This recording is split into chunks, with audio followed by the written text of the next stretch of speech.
In yesterday's class, we were discussing from Bhakti Vinod Thakur's Chaitanya Shikshamrita how he describes that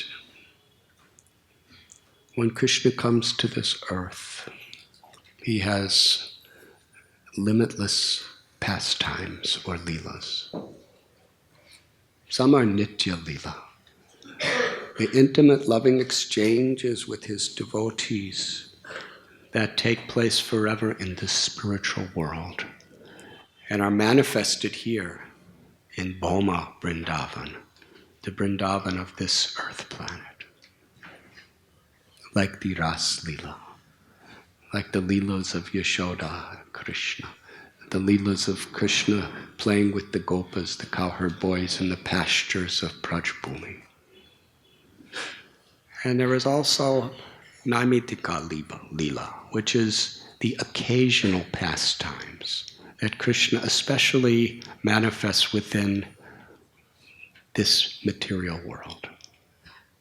Among those are the liberation of many demons.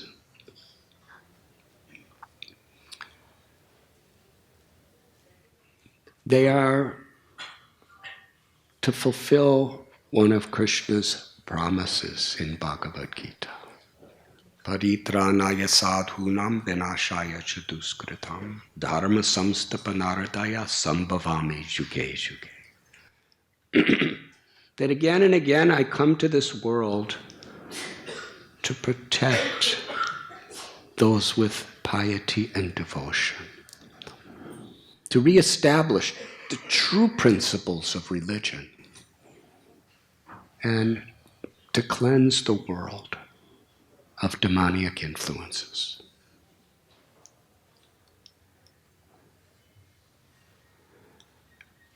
At the same time, whatever Krishna does can serve limitless purposes.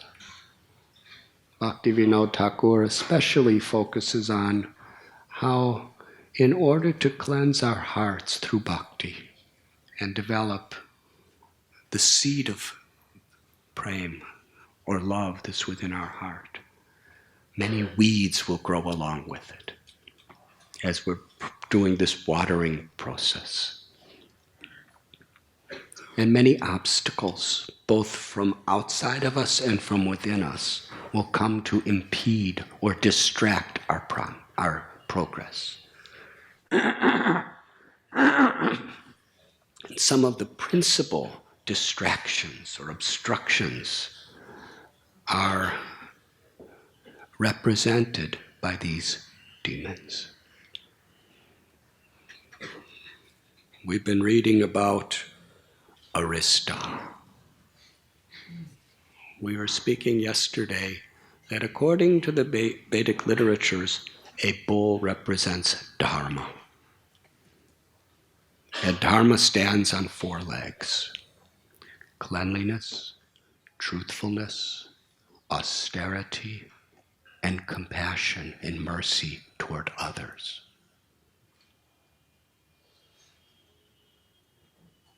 But unfortunately, the tendency within us, and very rampant tendency of people all around us, is, in the name of religion, to not base our spirituality on these 4 principles.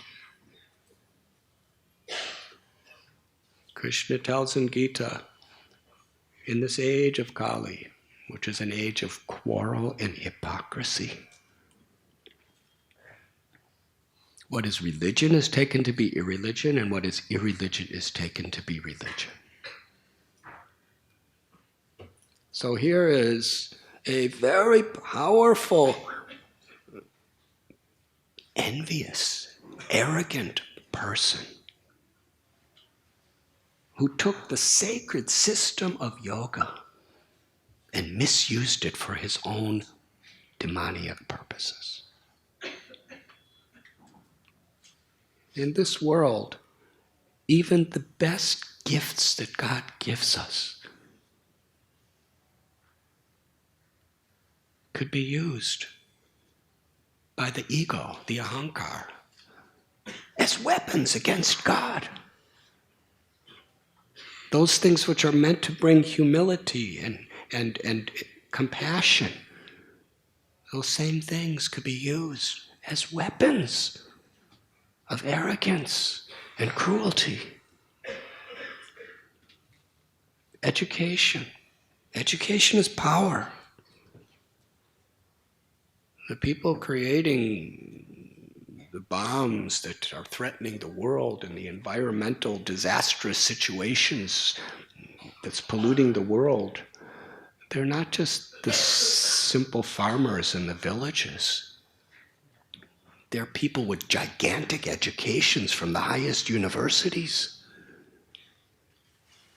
So education could create immense good or immense harm, depending on the character of who possesses it. Power, influence. We see how kings like Parikshit, Yudhisthira, he had the power of king and he made the whole world happy with devotion. Previous to him, Duryodhana had the same throne, and he tormented the innocent with that power.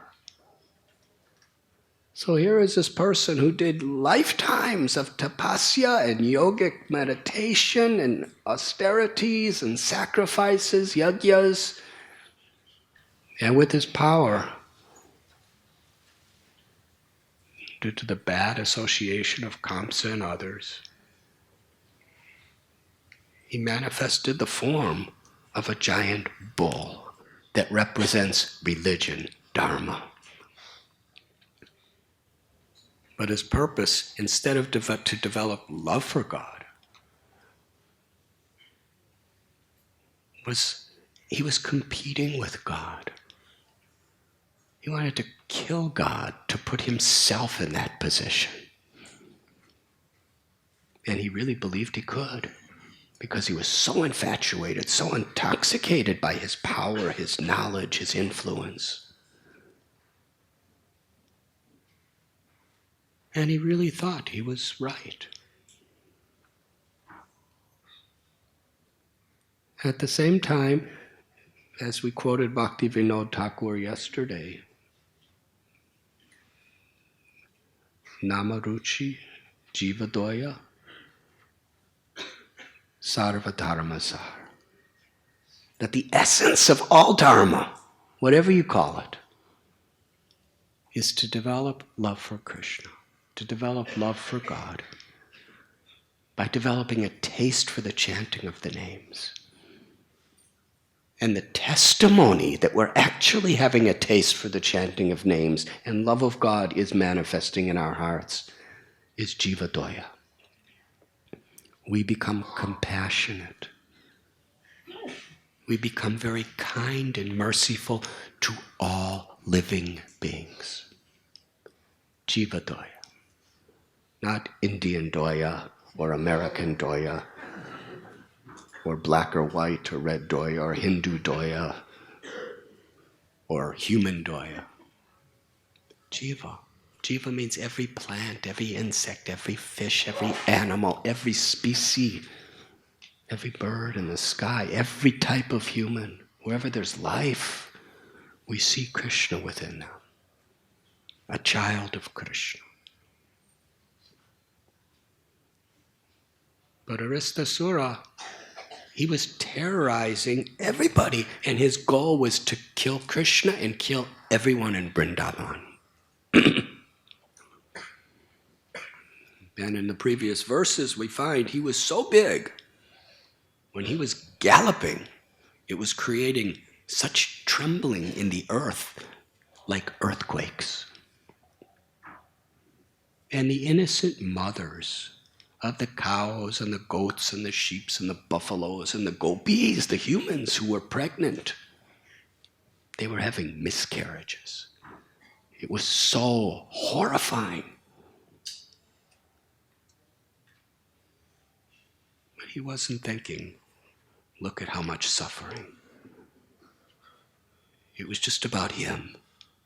That's the nature of the ego.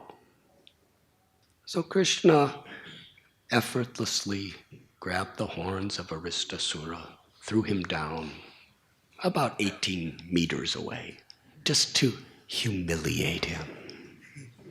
Because Krishna didn't grow into a big giant warrior. He was just a little cowherd boy with a little forest flower garland in his shoulder. He didn't even go in a pose to wrestle him. He just stood with his arm on his friend, smiling.